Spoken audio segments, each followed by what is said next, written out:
Just got to the airport. It is a 3-day trip that I am about to go on. I'm parking in a new lot because I didn't know I was supposed to park in this new lot. You know, I've been gone for 18 months. So let's go.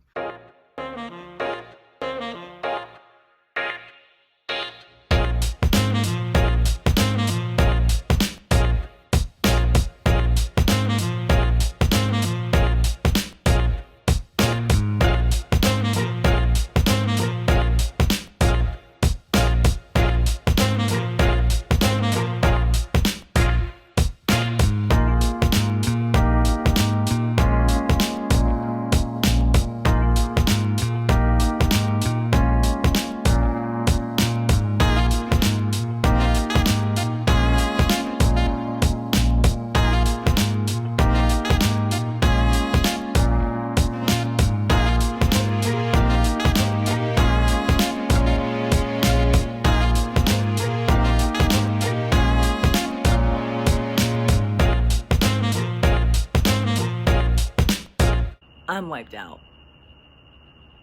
All right, so I am on a 3-day trip. I did galley yesterday. I'm wiped out. My body hurts.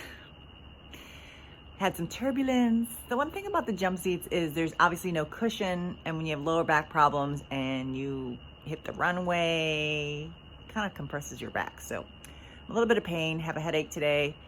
If you notice, I'm wearing my silk cap so my curls will not frizz, since I don't like to bring a lot of products with me on my trip. And I really need to remember to bring my stand. I use my phone when I film, so I'm holding it right now. But I have 2 more days. Today is just one flight to Salt Lake City, which is nice because it's a 4-hour flight. And then I got to do a JFK flight and New Yorkers. I've already had my coffee this morning. I have a nice longer-ish layover, about 17 hours. Flew into Baltimore last night, so I was looking around.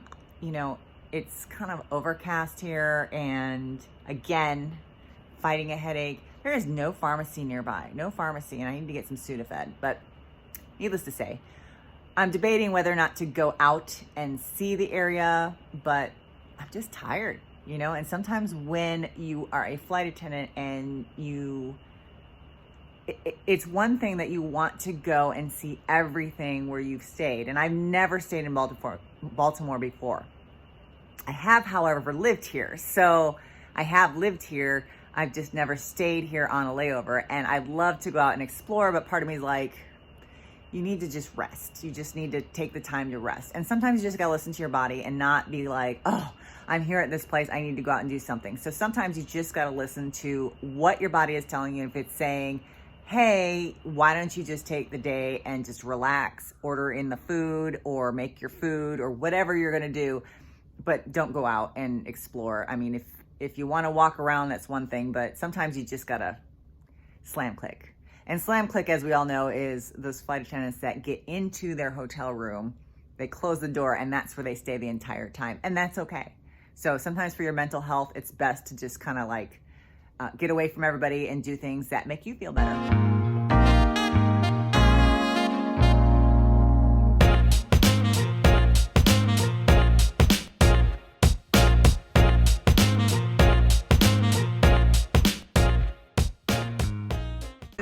Shirley's an hour wait. Awesome. They've got a pickup window. All right, downtown Annapolis. I just picked up my lunch, dinner, I don't know. Pretty crowded on the streets. There must be something going on this weekend. There's a lot of people. Omelet with bacon, cheese, avocado, hash browns, gluten-free bread. Yum. Okay, if you've probably noticed, I am not like other flight attendants on YouTube, and that's because I'm quite a bit older than most of them. So I give you the perspective of what's it like to be a flight attendant over the age of 40. I earned my wings at 45. Some of you know my story, some of you don't. First, let me go back a little bit. I actually was a flight attendant back in the late 90s. I worked for a company, a legacy carrier. I was actually a gate agent first, ticket counter, baggage claim, and then I went into in-flight service. So After 17 years, I decided to go back and become a flight attendant. My kids are finally older. I figured I have more time to travel, and that's where I'm at. So you're gonna get the perspective of someone that is older. So what's interesting on this trip that I am on, it is a 3-day trip, and I actually traded into this trip because there's only one flight today. Less flights are better for me.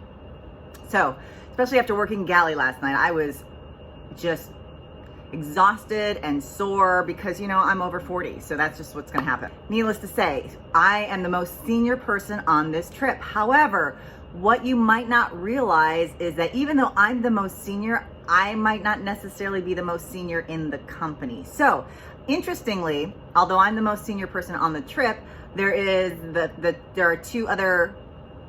one other person that is actually quite a bit older than me, who is also on the trip, who's junior than me, but has worked for our company for quite a few years, actually has worked for two other airlines, was a flight attendant for another legacy carrier, actually is reaping in the benefits still from that carrier, worked for another larger carrier in management.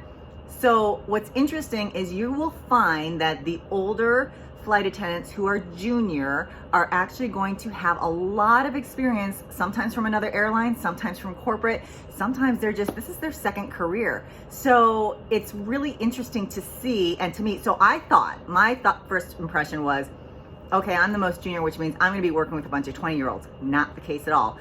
There are a couple 20-year-olds on our trip, but you know, you never know when you're going to work with someone who's over the age of 40, like me, and even over the age of 50. Actually, he's over the age of 50. So, you know, it's just that we love this job. We love the lifestyle.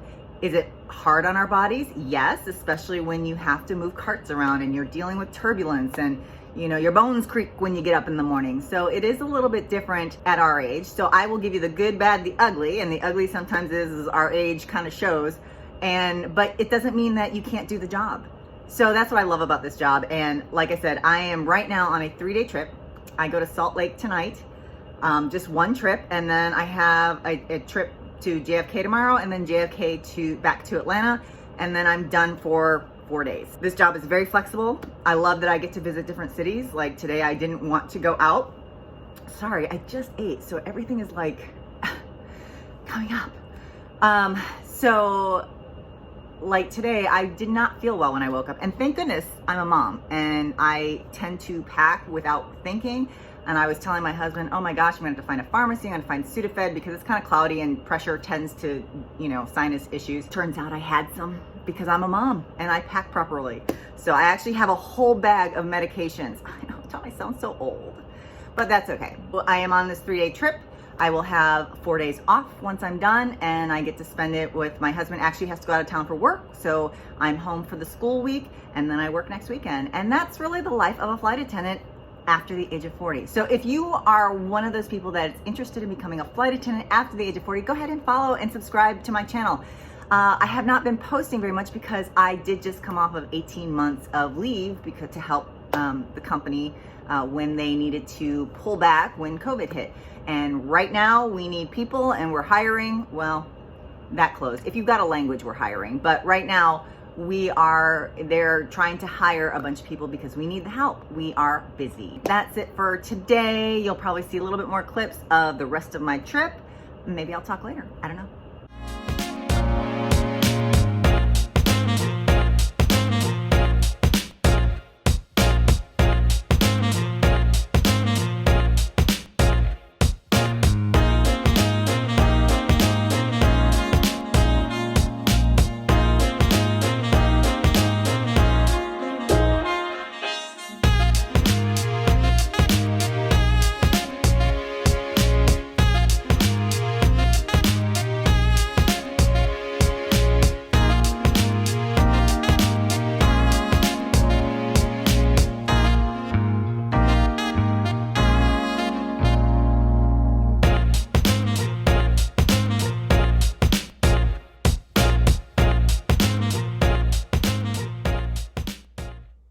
Got rerouted, and here we are in Sacramento. Let's take a look.